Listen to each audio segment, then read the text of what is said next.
How you doing, Randy? Excellent. Great to see you and really excited to have you on today. Thank you. Yeah, I really appreciate you inviting me. Humbled to be a part of this group. All those great names that I see on the advisory board.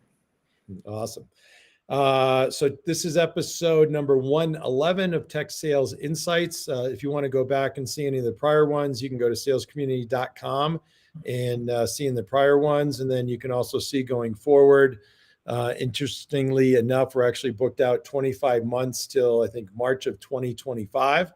So if any friends watching want to partake in that, we'll can pencil it in, and who knows what the world's going to be like then, but certainly will be interesting, I'm sure. Costa Harbilas is CRO of Intapp, and certainly doing a great job there. Our topic is uniqueness of selling into partner-led business models of professional and financial services industries. We have our sponsor, Humantech, who, for lack of better words, my kind of introduction would be the old school traditional disc profile exercises that a bunch of us had done probably 20 30 years ago. They have an amazing way of kind of automating everything. I can go to my LinkedIn, and then Costa's profile pops up, which we'll talk about a little bit later on, and some real cool ways to kind of leverage that to better know people on your team that you're selling to, partnering to. So thanks to Humantech.ai for being the sponsor today. And Tucker, before I forget, maybe that link that we have, there's a Randy Seidel link. So you click on that. They give you, I think it's a free 3 weeks or something like that. So definitely check that out for sure. And then if you want to expand it for your team, I think they'll do kind of 5 or 10 other people as well. And then with Sales Community, Tucker maybe put up our free link as well. If you go to the site, salescommunity.com, you can go to the upper left-hand corner, and there's a link that says winter free. So if you do that, you get a free year, or you can click on the other one where you pay. Totally your call what you want to do. So by way of introduction, I've got some mutual friends that said some great words about you. So Dave Boyle, who was with us early on in the EMC AS 400 days. He's now, I believe, running North America sales at Commvault for Ricardo. So Dave says, I had the pleasure of working with Costa in the early to mid 90s. Costa is one of those professionals you can see a mile away. I'm not surprised that he's Costa is the great leader that he has become. I'm not surprised either. His infectious passion, energy, and his constant curiosity around learning are very inspiring. He's one of the most personable and caring executive leaders I've ever had the pleasure of working with. So, boil a beer. And then John McKee, who's MD, manages the West for SAP, says he's living the American dream as a young boy who's balancing the checkbook and paying expenses at the pizza place in a working class neighborhood owned by his immigrant parents. Through hard work and talent in and out of the classroom, he entered Cornell University and played football. Those formative years laid the foundation for the sales leader he is today. 100% grit, 100% humble, and 100% about the people and about his team. For me, we first met back, I think it was 29 years ago in 1994. It wasn't your first sales job, but came into EMC as a rep in Southern California. And at the time, what we had, the AS400 group, we kind of, full disclosure, kind of fell out of touch. And then with Sales Community, we were able to re-engage, and certainly really excited and so proud with how well you are doing and have been doing. And we're also both LPs in a venture capital fund called Stage 2 Capital. So lots of great memories there. And you came on as, I guess, something of a puppy, and now you're this on a German Shepherd, Great Dane. Well, thank you. Really kind words. Great guys. I learned a lot from Dave and John and yourself. I remember as a young rep going on a call with the big boss, his boss's boss, and I was just really taken by how humble you were at the time and how helpful you were, and really, wanting to go help this new guy in the patch and go on a really small count call and really guide me. And I remember those days saying, that's very cool. I'd love to be able to impact people's lives in that way. And so all three of Dave, John, yourself were very impactful in my career. So thank you for what you did, and obviously what you're doing now, which is pretty cool. bringing all of us together and talking about Absolutely. some cool things. Absolutely. But I mean, just as a sidebar, it's interesting. I mean, we all know sales leaders that, um, they have to watch expressions, have their head up, where, but it's like, okay, just treat people how you want to be treated. We all grew up in early stage environments. So the leaders, Dick and Roger, everybody else was kind of very hands-on, but it seems like today some of that kind of sauce is kind of just evaporated. And that's kind of a more of an old school technique as opposed to, how everything should be working. Right. Yeah, I mean, I think you can't lead a team from a spreadsheet, right? And you got to be in the field. You got to be able to do windshield time. And the last couple of years were challenged, but now it's we're all back on the road again. And I think there's nothing more important than spending time with the team, talking to clients, and figuring out what the issues are, right? Because our job is to be servant based and lead from the front and knock down obstacles and make sure we figure out how to help the team be more successful faster. Frankly, that's what we do. That's why would they pay us, is to get results through a set of individuals and make sure that we can make and improve their lives, help them achieve the goals that they have. Yeah, totally. So I just made a note that's going to be one of my follow-on. I might be old school posts that I do every week. So anyway, you live in Newport Beach, pretty Yep. nice things there, and have the active lifestyle. So besides work and family, also does pickle, and found out that Rick Brown, I guess, is a stud pickleball champion. So that was great to know, and work out a lot. And at least two of your daughters are amazing at water polo. One won a couple of national championships at Stanford, which is real impressive. Is she getting? We didn't talk about it before. Is she getting into sales, or what does she want to do? Yeah, she is. She's actually working at a private equity firm, a software growth firm called K1 out of Manhattan Beach, and she's pitching CEOs that need money on why they should take money from K1 and help grow their opportunity. So she's in sales, and a lot of the lessons that athletics teaches us is she's learning the school of hard knocks, doing it in real life. So she's doing great. I'm proud of her. My little one is in high school, and I've got an older son that was a tennis player and a rower, and he graduated. And now he's working. So I got two off the payroll, and one's still on. But yeah, I'm really blessed. It's fun. You see Rick's a beast on the court. He's in great shape. I don't know if he's winning the over 60, over 70 matches, but he's winning a lot. And so I just hope to keep up with him. Yeah, he's not that old. Not that old at all. And coincidentally, so tell your daughter. So my brother-in-law, Rob Healy, runs a PE group called L Squared, and they're actually based out of either Laguna Beach. He lives in Laguna Beach, but Laguna Beach or Newport Beach. So it's funny. Hers is K1 and then L Squared. So you got the letters of the alphabet. So just got them all cornered. Yeah. Happy to connect them for sure. So if we jump into the real questions now, what was your first job out of Cornell? So I worked as a manufacturer's rep in the office products business, and selling pens and paper and pencils. And I moved to San Francisco. I remember seeing a couple of guys that are very successful guys going, I'm like, what do you do? Like, I work for EMC. I'm like, I want to go do that. And they got me an interview, and I got a job, and the rest is history in my tech career. Started from hardware and got into software. Awesome. So with that, so you're doing the office products, then you got to EMC, and then kind of maybe just quickly go through kind of what you do from there. So I went from EMC, and then I ended up getting to software. I took my first software at Cognos. It was a BI player at the time. I joined about 140 million, and they scaled. I had a great run there. Spent about 7 years as a individual contributor. Became a small account guy, medium account guy, large account guy. Became a frontline sales leader, and then I became a second line sales leader. And I was fortunate enough to get my MBA at night at Pepperdine at the time when I was working there. And then from there, I went over, I did a lot of things over here, small and medium and large companies. I moved over to CA, and that was the time of a real challenging time. So I learned a lot about fit and culture. It was a couple of tough years. We're going to go build a BI business, and that's when the indictments and all those bad things happened. Yeah. So it was not pleasant. Some people went to jail there in the CA side, right? 35 month, 35-day months, and those sorts of things. So didn't see any of that, but it was just not a pleasant place. But I learned a lot about like the environment you want to create for people who want to participate and be a part of the team. Then I went and reached for the brass ring, company called Gamma. I became the CRO, global sales leader, reported to the CEO. It was a services company trying to be a product company. I learned the importance of that transition, how hard it is. And we were in an ecosystem of SAP, and I learned how strong SAP was, which helped me later in my career. So we didn't make it. Spent a couple of years, and we sold our assets. And then I went to work for Rick Brown at the time after Mercury got bought by HP Software.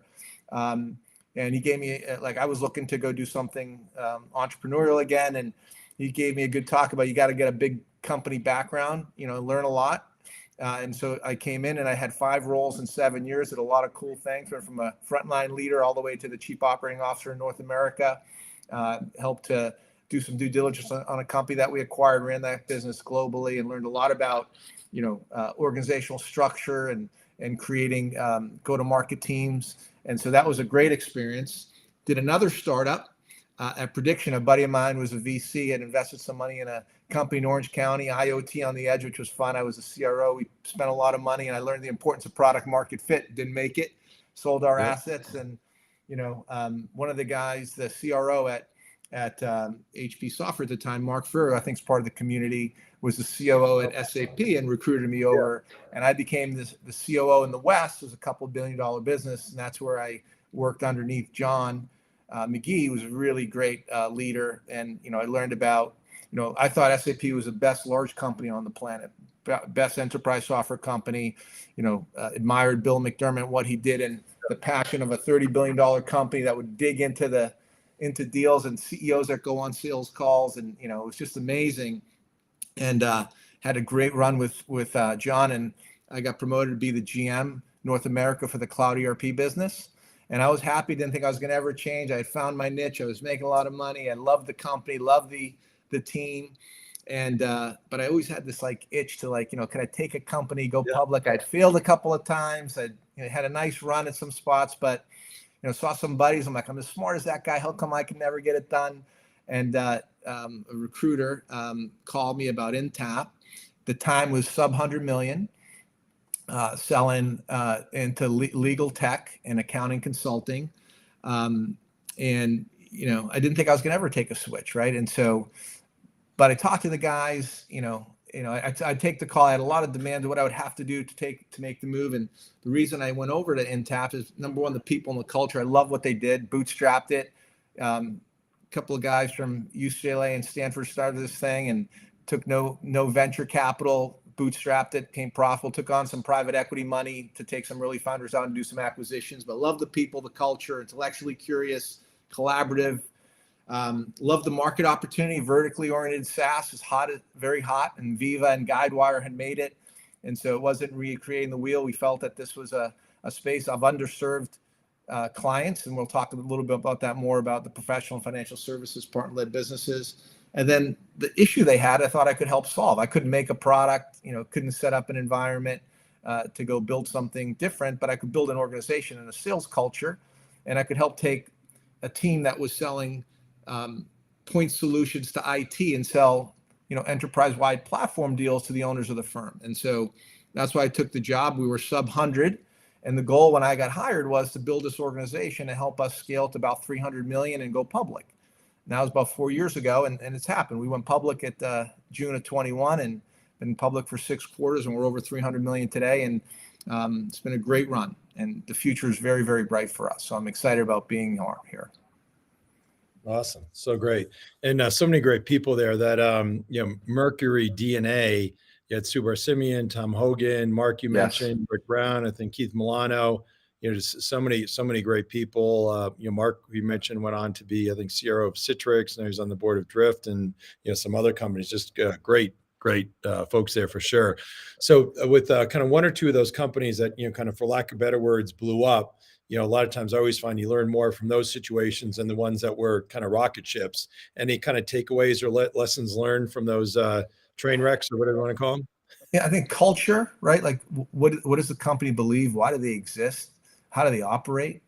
And, employee engagement's huge, right? You want to win their hearts and minds, right? And when you don't do that, it can be really negative. And then, things that you have to, product market fit is huge. And, when you start to scale, right? I think the things the things we've learned at stage 2, how to scale a company, and how hard it is to take a service and make a product, right? Those are just really tough things to do. And so when I was searching for my gig, it had to have product market fit, real clients, a story that made sense, must have solutions versus nice to have. And so learned a lot. And it's about a lot about is leadership, right? And the people at the top, and who inspires you, who do you want to follow, how do you get people to go do the hard work they don't want to do but they know they need to do, all those things that are when you work for the right team. And knock on wood, I think this is the best company I ever worked for, and I just loved our team top to bottom, and it's a pleasure to be a part of it. Yeah. So just thinking of, any of the younger sellers that are out there, we're not allowed to talk about age these days, but, say if you're in your 20s or early 30s, I see Ross Taylor chiming in. So he's a great rep at Outreach. We all were in those shoes where, we were telemarketers, we were those early stage reps. And you look up at the time I had a Roger Marino or Frank Keeney or Dick Egan, more guys, Roger and Frank that were kind of running sales. And you think, wow, friggin', if there's any way I can ever be that, but you just automatically, when you're that age, you think there's no friggin' way. But obviously you're going to say, okay, here's my plan. If I do it, here's how I can do it. But you're a great testimony of kind of you visualize it and say, okay, how can I be a sponge to grow and learn and develop? So as you think about, as you've gone from kind of, we all were in our 20s as a rep, now to this, CRO that I'm sure you've got, your whole team looks up to you big time. Kind of any advice to that younger top talent that wants to aspire to be like you? Yeah, I'm just what I tell my own kids, right? I've got a daughter who's trying to make her way in, and it's, really understand the role that you're in. What does success look like? What are you supposed to do? The hard metrics, the soft metrics, like what is success look like? And thinking about, a year from now, when you want to give your own review and you want to grow, right? 'Cause everybody wants to grow. Making sure you execute, make sure you understand how the person you report to likes to communicate, how they want to receive information. And then, it's about hard work. It's about being smart. It's about being intellectually curious. It's about being situationally aware, right? Having a high level of emotional intelligence, not just regular intelligence, and just a tremendous amount of grit, right? Passion and perseverance. You're going to get punched pretty bad.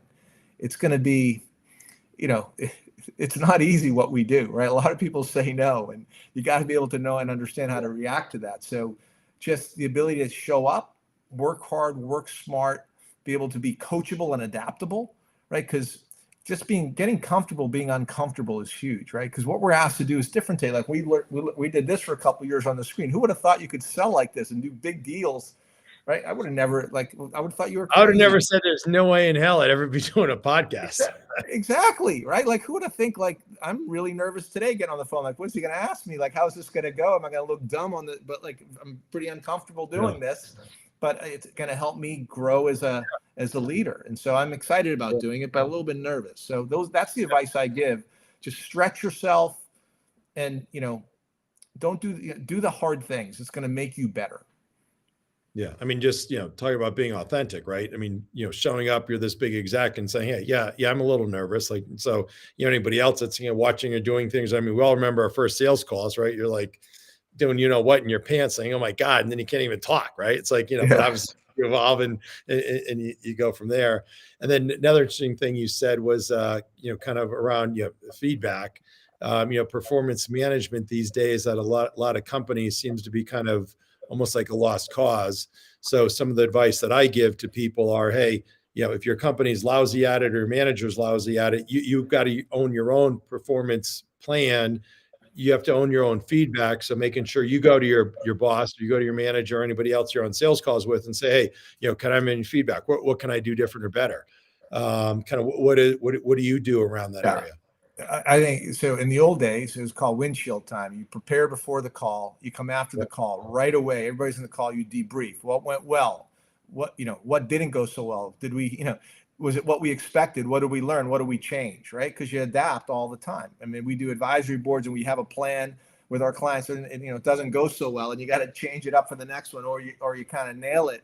And so that real time feedback in corrective action is important. It's like a coach, right? If you got to be able to provide people feedback. I just, before this call, we hired a new rep, and she has tremendous grit and determination. She got me on a call to practice her pitch, right? 20 minutes. I absolutely want to give it. And it was, did a great job, but I gave her a lot of feedback on how to change things to prepare for a real customer. Cause you want to practice not in front of the client. You want to practice before. So, and we have and I believe this, and I think I learned it at EMC, and I thought EMC was a great company in terms of preparing you to go on a call. And you could turn 2,000 sales reps upside down their head, the same thing would come out, because it was excellent sales enablement and execution, and this whole review preview process. What did we do well in the quarter? What didn't we do well? And what's our commitment for the next quarter? And that's, as a sales leader, for any of those who listen and want to lead a team, right? Being an elite sales leader is about being able to call and hit a number with predictably, and understand what you're asking the sales team to do. And that's a lot of corrective action, because it doesn't go well a lot of things don't go well. You have to be able to correct that on the fly and get better the next time. Absolutely. I talked to a friend's son. We're old when you have your friends' kids are all in sales, mine included. But I had a friend's son, Jack Norton, I talked to last night, and trying to pick my brain for different things. But kind of just what you said. I said, hey, go to your CRO, go to your CMO, say, I want time with you. I want feedback. And what does success look like for you? What advice can you give me? And by the way, if they decline, probably not a company you want to work at. So you're modeling that behavior. He, I think, is at Zoom Info, coincidentally. And then other thought I just had as well is, I know you're from our prep session, you're in the midst of implementing Gong, but a couple of cool features there around the training is with the call recording, you can have best practices. So whether it's a experienced enterprise rep or GAM, or somebody who's just new onboarding, that new rep that you just talked to, there'll be a kind of whole bunch of talk tracks and best practices that you'll eventually have. So that way, then that inside sales rep, wherever they are, can be able to hear and listen and leverage a lot of that as a recording. And there's a whole bunch of other great stuff that Gong does. So I think you'll be able to enjoy that over time. So we're getting backlogged here. Sorry, Tucker. So we got Tucker behind the scenes as always. So we had Jesse saying this is awesome. Totally agree. So Jesse's question was, Costa, what do you think of cold calling? Is it finally dead?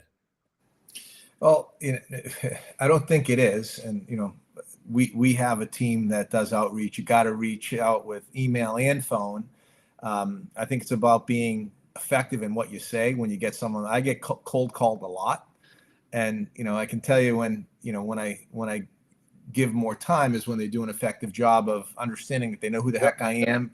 They've done their homework on me and understand what they think my issue should be, being a public company versus a non-public, all those wonderful things. If they do their homework and they're sincere, and I'll give them a couple minutes and we can talk and listen. And, I'm very rarely going to buy something over the phone, right? But, catch my interest, and then making sure that they get to the right people and organization to help. So I think it's important.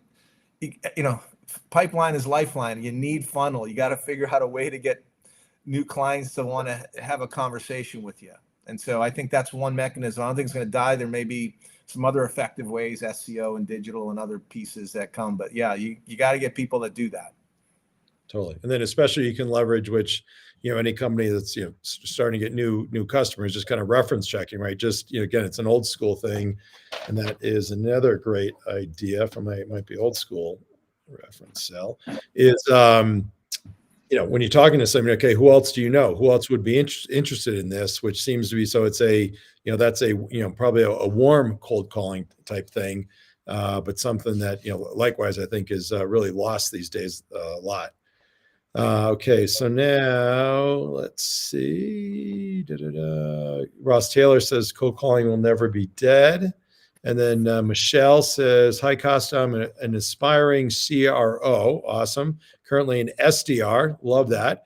Trying to become a CRO seems like such a far place to come from as a woman in sales. How do you get more women into sales roles? Yeah, I love hiring women, especially women athletes. And I've got 2 daughters, and they're hopefully aspiring salespeople as well. So I agree with you. Can I buy some stock in them? Yeah, yeah. We hope they're gonna be successful. I know they're gonna work really hard at it. I think it's whatever you want to do and become, you can. Doing the things we just discussed. I started as almost an inside sales rep. It was the small account groups, and um, working hard, working smart, preparing, executing on the role that you're given, and letting your team, your manager know that you want to do more, you aspire to do more. So, over delivering on the current role will give you an opportunity to grow. There's nothing worse than attrition, right? And people leaving, because in our world, year one, you're about 50% as productive as you're going to be in year two. So the goal is to get everyone to year two and beyond. And the longer you're with the company, the better you become, and the more you deliver. So people want to keep you. And there's nothing better to grow somebody from the inside to take on more responsibility, because now you have more range. You've done different things. So most companies would love to have a strong, aspiring woman that wants to go run sales. That would be an awesome thing. And we love to hire them. So man or woman.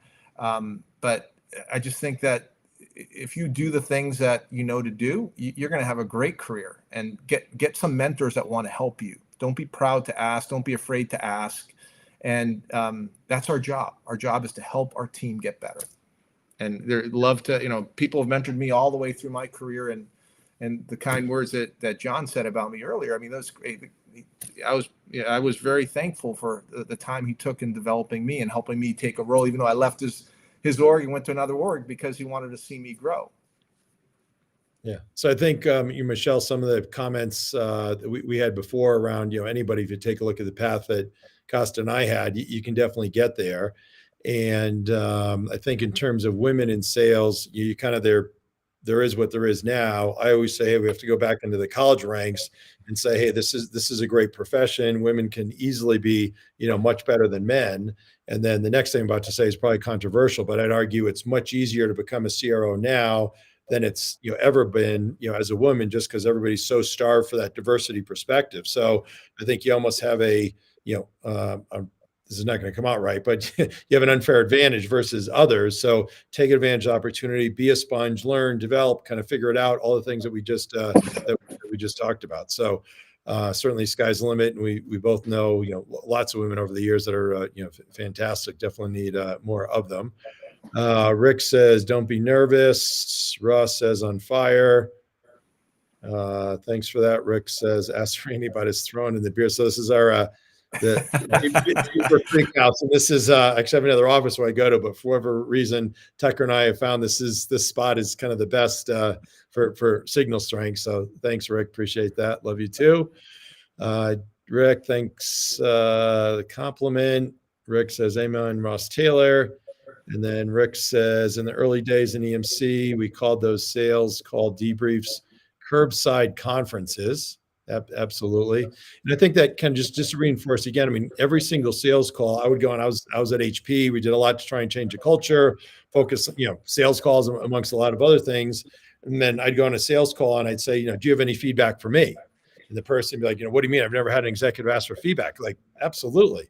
And then they may or may not say something that say, hey, by the way, can I give you some feedback? Right. So it's like every single call you take advantage, as you said, any call, any presentation you're at, any sales call, notes that you see, proposals. I mean, everything's a coaching opportunity. And if you're that individual rep, whether it's you're a rep, DM, director, VP, you can always, when I was an SVP, I'd be asking, Mark Hurd, rest in peace, Dave Donatelli, whoever, hey, kind of what feedback do you have for me? You just have to be a constant kind of student of the game. Oh, you may not agree with what they say, may not like it, but you definitely got to get it.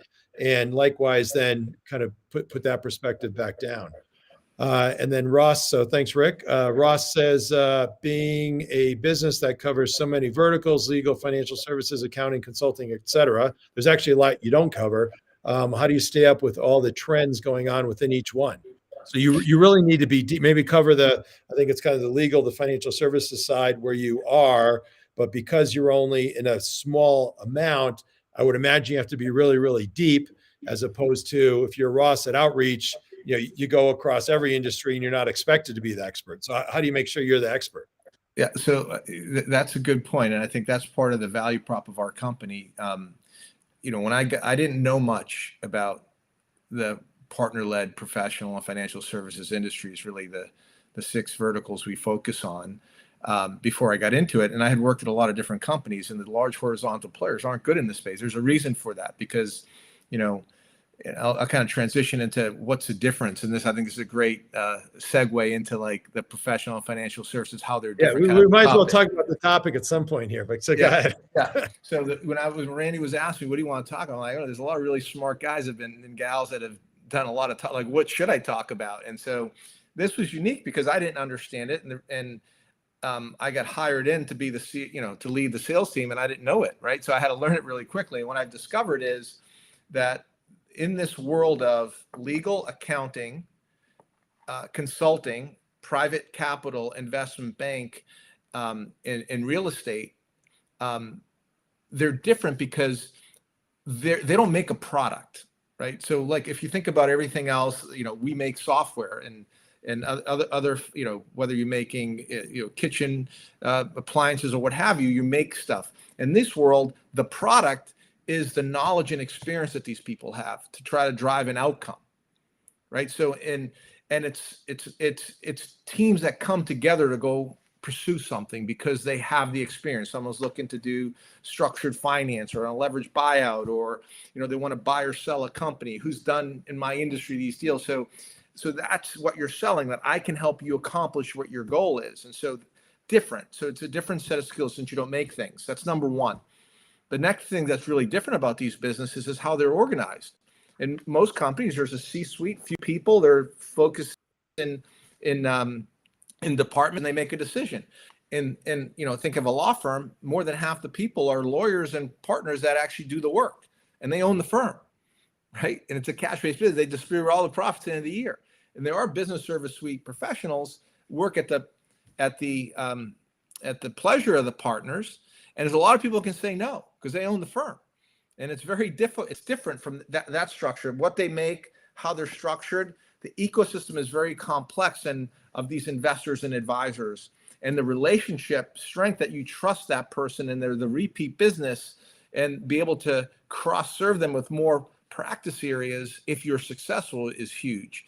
Very similar to other business, but one knowledge professional solving a problem, then allowing their partner who's a specialist in another area to get is just a different way. And then they're heavily regulated. You just can't take on any work that you want. There's a lot of compliance and conflicts checks, et cetera, on the work you can take. And if you take it on, how do you ethically wall off the data from everyone in your firm? They can't know things about an M&A deal, or that would get out and be really, really bad. And so how do you manage the compliance and the confidentiality? And then taking on and billing for that work and the different fee structures. So it's a highly complex. People, the large, great software companies of Salesforce and SAP and Oracle, they don't make software for these guys. Our clients, either they build their own stuff, which in today's day is not a good idea, usually, or they buy stuff and they customize it, costs a lot of money. Or they, that's why vertically oriented SaaS companies, what Viva's done, what Guidewire's done, what Encino's done, what Duck Creek's done, and now what we've done to be specialists. So, about us, we know the business model, and we hire. So some of our salespeople and our financial services go-to-market team are former bankers, former private equity guys and gals that did the work and now are showing and say, look, I know all the problems you face. Let me show you how our software is built to solve and help you do more deals. How do you do better due diligence and execute? So being experts, purpose-built, using AI infused, and then being able to create this environment to solve the entire process flow to connect their people, process, and data. So it's just a whole different world. And how to get to a deal is very difficult because that's the point of view that you got to be smart about it. So that's why I've learned a lot. And so I thought I'd go off on a tangent there. So I got on my soapbox. Awesome. No, I'll get back off and sit down. No, totally. I was going to say, if you need help with any executive intros or leadership, Goodwin Proctor in Boston, I know. God, where the hell's Bob Popio? And a couple others. Of course, I'm drawing a blank of it. And then, do you ever know or come across Mark Stevenson? He was just at Eversort. Jay Stevenson, who's Southern Californian's his Yeah, brother. I know Jay pretty well. Yeah. I work with him at HP Software, and Oh, he's another Newport Beach guy. There's yeah, four software guys in Newport Beach. crazy. And anyway, where was I going? Oh, yeah. So Mark just left Eversort as CRO, and they sold into the law vertical, some contract SaaS, something or other. So there might be an interesting synergy Thank there. you. And then Jesse says EMC was the best sales training history of SaaS. Totally. I don't know if SaaS was a term there, but certainly in sales. And then Russ says my dad leverages Intapp at Dwayne Morris. He said they love it. Thank you. Have you, did you know they're a customer? Yeah, we do in the law. We've been doing this for a long time, and I think the 98 out of the top 100 law firms use one of more of our products, and we do a really good job in that vertical. And we could, obviously we want to do better, and appreciate all the clients we have, and want to just continue to earn their trust every day, because it's a subscription model. They can say no next year, and we don't want that to happen. Yeah, I know that's crazy. So talking about like a land and expand. So is your sales model that you kind of go in, you get some footprint, and then you try and cross sell and upsell, and kind of how does that work with the same rep? Is there kind of a customer success type rep? Kind of what's the executive relationship? Kind of how's all that work? Yeah, yes, and yes. So we have three different. So I have a specialized legal sales team that just call on law firms. I have a specialized accounting team, just call on accounting teams. I have a specialized consulting team that just sells on consulting. And then we have a financial services team that calls on private capital, investment bank, and real estate firms. In our financial services vertical, we have a hunting and farming model. So we go out, we have a bunch of hunters that go land a client, and then we pass it over to an account manager to make sure that they stay satisfied, grow the footprint, because we don't traditionally get all the seats out of the gate. And then cross-sell the solution and make sure that they don't churn. So we have that hunting and farming and FS, and legal and accounting consulting, because we have big footprints. In legal, for instance, we have a managing director that does new business and account management, because like at Dwayne Morris and other places, everybody owns something.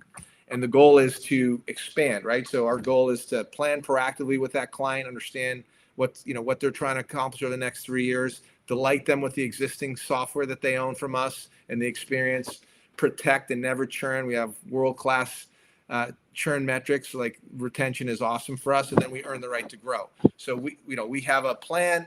We try to plan with the executives in the firm. Where we don't have a piece of the solution, right? When people say, what does Intapp do? What does our platform do? We help these investors and advisors in this ecosystem work on deals and disputes, matters and engagements. We help them pitch, price, and win new deals, onboard them in a compliant fashion, ethically walling off the data that's important, managing the actual engagement that they've agreed to, and then help them collect on the fees that they deserve, all in an industry cloud platform on Azure, and allow from the most senior leader of the firm to the person that's executing do their job more effectively, so they can win more deals faster and execute that process. And so 13 different solutions around each of these pieces that we sell in suites and an entire platform. And the promise is, if you use our stuff, right, you need like 3 or 4 systems, and we're the big system to help change the scoreboard and better serve your clients. Yeah. So also as an aside, through LinkedIn, there's a whole boatload of private equity firms and leaders on there as well. So if you're ever checking LinkedIn and see a mutual connection, definitely don't hesitate to ask or reach out there. So while we're talking about the company, you guys had fantastic earnings back a few days ago. So maybe highlight some of that in terms of kind of where you're at and where you're heading. Yeah, so we just announced on Monday, had a really good results, grew year on year about 30% on our revenue line, Wow. hit 300 million. Don't you know there's a down economy? Yeah, we're hiring, we're growing. So knock on wood, our business is strong. We've been a public company the last 6 quarters. We've beat and raised every quarter. And we expect to continue to grow. Our market is growing. Our ecosystem is growing, and we're having more success in our land and expand model. Our net retention revenue is growing considerably as well, beating our estimates. So, we're thankful to serve the clients we serve, and we continue to earn their trust. So our business is strong. We're growing. We're hiring. We're expanding to different geographies. And we're finding that this ecosystem, different industries, but they work together really effectively. And so there's great synergies across. Wow. So in order to have those very impressive growth numbers, congratulations. I would imagine kind of the concept of kind of value selling, and we have a proposal, that eventually, these days has to go to CFO. Do you have some mechanism where you actually have, hey, you're going to spend $500,000 and your ROI is going to be 5X in the first year, or, any common metrics like that you have? Absolutely. And so when I was at SAP, I first got the concept of value engineering. I'd never seen it before.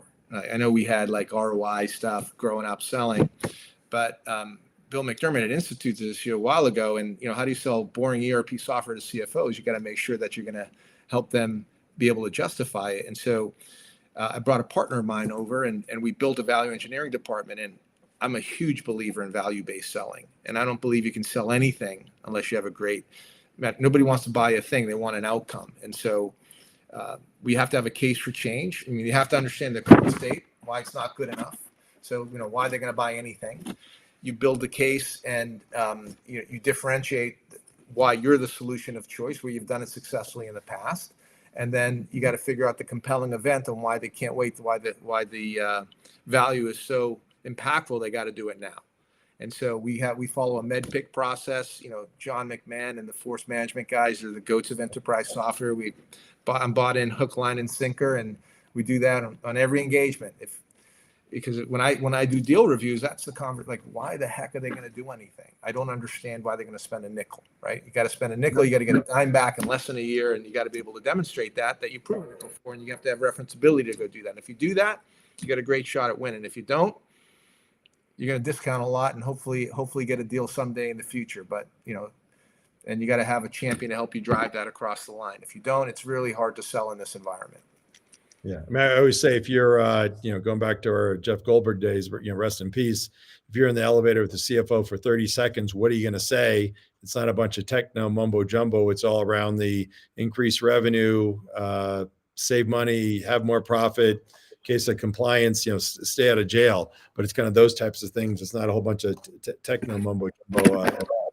So talking about the hiring side. So kind of, if I want to go work at Intapp, kind of what's special about the culture, kind of what's a good draw besides you're kind of going, and it seems to be it's a train that's kind of just flying. You got the product market fit, you got the process, you got the value prop, all that stuff is good. But any other things that are kind of special or unique? Yeah, I mean, that's just our guiding principle, what our core beliefs are. Number one, right, we are passionate about client success. Client success is our North Star. And if we take care of our clients and we do what we say we're going to do and they get the value they deserve, everything's going to take care of itself. So that's kind of like number one. Number two, we have a culture of respect. There are no jerks in our company. Everyone works hard. Got a lot of really smart people. And we got a great team sell approach. I often say we hunt in packs. Nobody, it's very hard to do anything alone these days, especially to call on the types of firms we call on and do the types of deals we do. You need a lot of talent at different points of a cycle to help you get over the edge and get selected. So the client is the North Star, the entire culture of respect, the teaming aspects, and we want really intellectually curious people. Our value prop is we're experts. We know what the heck we're doing in these businesses. So you got to know, you got to ask why. And we believe in diversity of thought and opinion and how to go do it. And the best idea wins. It's a meritocracy, right? You are what you are, and we want to get people to grow and stay with us a long time, right? That's our journey. It's people that we get a lot of people that want to come here because we have a lot of referrals, internal referrals, that people that have worked here and they really love it and they're growing. Last year, I hired 40 people on our team. I think 25 of which of our team took on new assignments or got promoted, took on an opportunity to do something different. I valued it early in my career, both at Cognos and at HP and at SAP. I was able to take on more responsibility, different responsibilities. I didn't leave the company. I grew with the company. And that's what we want to attract here. We want people to come, stay, build a career, and have a lot of fun doing it. Awesome. I'm in. let me apply. So you're talking about kind of team selling. Do a shameless plug for my book, Tucker. Maybe you can put the. It's an excellent book. I use it as ideas for sales meetings as I read other people that had great ideas in it. Yeah, but I was just thinking about obviously a lot of great content. I agree. Thank you. But Kevin Haverty has a write up on don't be the lone wolf. Right, you're going to get paid the same Yes. whether you go in a deal by yourself or you got 10 or 20 people helping there. So Tucker, thanks for posting that. So a couple questions I always ask everybody. So first one, advice for people breaking into tech sales. I think you covered all the learning, kind of all that stuff. So you don't have to repeat all that. Kind of be a student of the game. Any other things you'd add? I mean, I think when I was talking to you about my daughter and she was looking to get in, there's a lot of great large software companies that you got to start someplace, and SDR is a great place to start. They train you learn how to pick up the phone, get punched in the nose, and learn a lot. And many of these large firms are able to get you into the field. We're actually doing that. I'm building a bullpen ourselves. We got out of Jersey City, and I was there last week. Awesome time with our financial services team, both our account management, new business sales, and our we call it the SDR CDAs.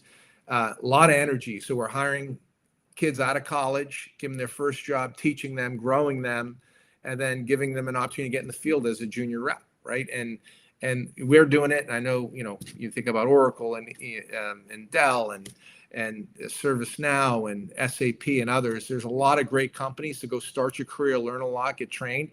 And then when you have that training, it's wonderful to hire people that have been well schooled, right? Because you don't have to, now you just teach them your value prop and they know what to go do. They know how what it is to work hard, how it is to go check people on LinkedIn, how to drive the connection map and leverage the ecosystem to get in front of people, and how to do a sales call and how to prepare. And so, yeah, there's a lot of great places to get started. Awesome. So it sounds like anybody watching that's looking for a maybe kind of entry-level sales job, you can ping Costa on LinkedIn, I assume, right? Yes. Love to hear from you. Perfect. We're growing. We're hiring. We want the best and brightest. All right. You heard it here. All right. Second question is advice for those that are impacted by recent layoffs in tech sales. Yeah, it's unfortunate. I've had the bad pleasure of having to be in that say. It just sucks, right? It's just not a good thing that where people overhired and in a tough spot. So there are companies like ours and others, stay focused. You can feel down for about a day, then you got to pick yourself up and, make sure your resume is up to speed, your connections on LinkedIn. And there are people that are hiring, leverage the experience you have and try to figure out a way, I think maybe finding out why you were one of those laid off. Did you perform? Or was it just an unfortunate closing of a division? Or there's things that you need to do a little bit better in the next go around to be more successful. But you're going to get another shot. There's a war for talent. Nobody has enough people or the right people. Stay motivated, positive, and learn from that experience and figure out what happened, and pick the company, the right company next time, and that matches your core value, and you should do pretty well. Yeah. And I'd throw in there a lot of times I think people may mask layoffs for just, being lazy for performance management, but take the time, anybody that you work with, a peer, manager, and just say, hey, HR is not in the room. We'll love any feedback, kind of what could I do different or better? Because that's such a unique opportunity. Maybe they felt awkward about it before, now you're gone. So kind of doesn't matter. But again, talking about continuous improvement, development, kind of get all that. So before I forget, Humantech, who's our sponsor, Tucker, maybe you can throw up the link again. So I won't get into the big details, but there's something called the DISC profile, which kind of describes who you're at. And they have this amazing report that basically goes through LinkedIn and some other social media that says, okay, if I want to sell to Costa as an example, you're okay if I mention some things? Yeah. It was eerily accurate. So I'm talking to them next week because I thought it was pretty cool. Yes, the subject line, he wants it to be exciting and direct. Should there be a salutation? No. Bullet points you could use. Closing line, informally state your ask. It just goes through, kind of things to do, don't do, don't keep repeating the same information. It could make them impatient. Don't be too verbose or overly friendly. A little bit, however, is fine. Get to the point. So it just kind of goes through the secret to closing fast. Will you ever get a clear answer? How fast will he move? Costa can take fast decisions if they develop conviction in the product and find you trustworthy. So important factor there. So just, a whole bunch of cool things. And I've recently partnered with them, and you can actually have it set up. So if you go to your LinkedIn, so if I go to LinkedIn for you, kind of your report pops up. So assuming everybody before they're going to, hopefully the night before, but if not, 5 minutes before the call, everybody looks at LinkedIn trying to figure something out. So if you can just glean a couple examples from there, that's really cool. And then we had a CRO retreat here about a couple of weeks ago, and a lot of great takeaways. But Bill Swales is an example who recently, great leader, just went from VMware to Lenovo. So what he's going to do, he's going to have kind of Vlad, who's his boss, kind of his leadership team do it. And then Bill's going to have his leadership team do it. And by doing that, you're able to kind of get some nuances with some of the people that you're working with. And then separate from that executive group, he's also going to have the inside sales team do a pilot with 10 or 12 sellers to then likewise see kind of how can that work. And then I remember back, where was I? Storage Tech. Yeah, Sunbot Storage Tech. And there were definitely some personality profile differences. I know they thought I was a bull in a china shop. I thought some other people were slow.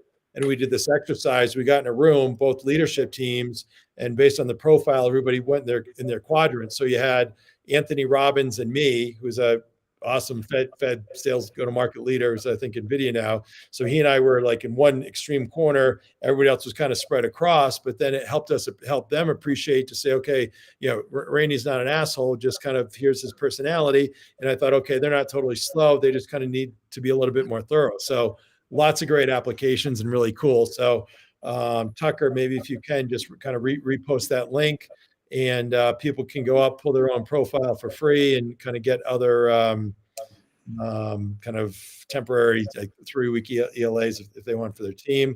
And I must say that is a very good picture they pulled as well. High school. Exactly. So that is all cool. And let's see, we're getting down to time here. I know. So what about kind of what's your perspective on the importance of kind of sales ops and rev ops? Yeah, my first hire at Intapp was my VP of Sales Operations, and a great partner. I'm a huge believer in it. I know it's becoming more and more important in technologies to help you predict what's going to happen so you can plan more effectively. And I'm interested in that area. And now as we're starting to get a lot bigger, we're going to have to get better. And we can't do it the way we've done things manually, like thinking about territory creation and comp plan creation and the other things. I mean, we've benchmarked ourselves, but automation and AI in this area, I think, is a really a winning area. So I'm interested in learning more as we're a June year end, so we're in our process preparing for next fiscal year, and so that's really helpful that I'm thinking about this right now. Yeah, that's great. But it's also interesting you actually leverage some of your own technology for what would otherwise be some of the tech stack as well. So what types of things do you do there? So I used to use, when I first came in, I implemented Clary, and I moved Altify for account planning, and we had Salesforce as a CRM. When we acquired a company called Deal Cloud, which became it's gone on a rocket ship ride. We basically make a deal management, relationship management CRM solution for these partner-led industries. Yeah, we've implemented forecasting ability in there, so it's like a Clary Light with some AI component, and account planning. So we drink our own champagne, use our product. Relationship intelligence to understand the strength of relationships that people have as they reach out, and who knows who in the box. So helps getting our own pursuit teams on how to best go after opportunities. We always want more, but we feel we got a pretty good stack, and this is a really innovative area. So a lot of opportunity to improve what people are doing. Really cool. Our own company included. Yeah, and I think you had used Alexander Group, who's a sponsor of Sales Community. What did they do for you, if you can say? They were awesome. So you think you do pretty well, but like you want to benchmark yourself. Before we were going to go public, We thought about like, how do our comp plans look? Are they in market? How do the metrics that we have, how do we shape up against the top quartile companies? And so they came in, did a project for us and helped me revisit and change up some of our comp plan and think about as we, how, we did really well in some areas and we needed to improve in other areas. So they were really a wonderful partner in providing me some visibility. And so then I could put some plans, execution plans to improve some areas. So they were very helpful to say, look, you're actually pretty good here. You should focus here because you're not doing as well as you should be doing. And so that was really refocusing us in areas that were important.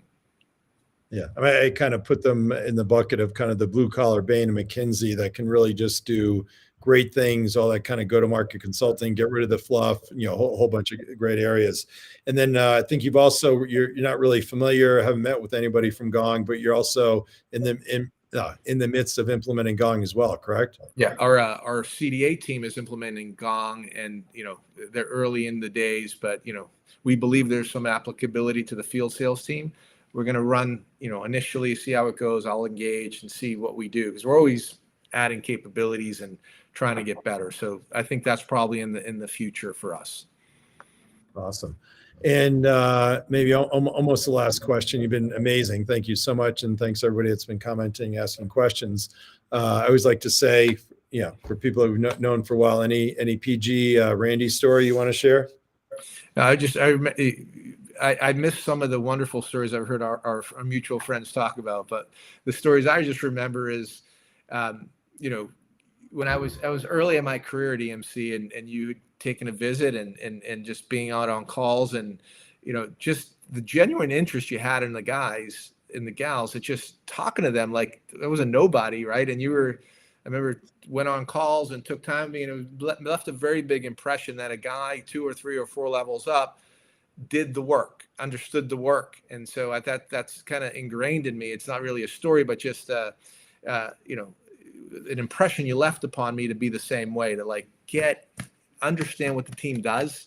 Nobody's too important to go out on a call and get punched in the nose and figure it out and provide that feedback. That's what we do. And so it was really a cool experience because I didn't think I thought you were going to come in, yell at us, do whatever, pat people on the back and take off, but you actually stayed a few days and spent time with us, got to know us, and it was pretty inspiring. Awesome. And you're leading that way now, and even more so. So congratulations. I mean, it's really not that hard, right? It's like you almost, in order to be promoted up, theoretically, I'd argue most cases does happen. Some jerks don't get promoted, right? It's just genuine, authentic, good people are the ones that get promoted up. Those are the ones that need to follow. Those are the people that, I'm sure other companies you've been at, you pick up the one, hey, come here. Okay, Costa, I'm there. Right. So just, it's not that hard, right? Yeah. Just common sense. And, everybody wants to win. And your goal, if you're a coach, you got to coach, right? That's what we do. You got to get work done through others. And so you have to, your time is not your own. You have to figure out when the team needs you to go and impact that. Awesome. Well, I can't wait to get a territory from you for sure. So anyway, time flies and you're having fun. You've been awesome. Thank you so much, Costa Harbilas, CRO at Intapp. And next week we have episode number 112, Paul Hunter, who's at HPE. He runs North America for HPE, very big corporate job as a managing director. And his title topic will be awesome, reconfiguring and evolving sales teams, which HP has continued to do a lot and has done it really well. And I'll give Andrea a shout out. Thanks, Andrea. Nice conversation. Thanks to both of you for the partnership. So very cool. So, all right, Costa, thanks so much. Tucker, as always, for your help behind the scenes. Really appreciate it. Maybe you can put up the sales community free link just as we close here. And everybody, happy selling. Spread the word. If you're not a member of sales community, please join. And lots of great content there to help you sell more. You can go back, look at some of the old podcasts. You can look and see who's scheduled coming forward. And as always, anything I can do to help, don't hesitate to ask. So have a great day for those that still have some time left, and hemantech.ai. Thanks so much for sponsoring. Thanks, everybody. Very nice conversation. Appreciate it.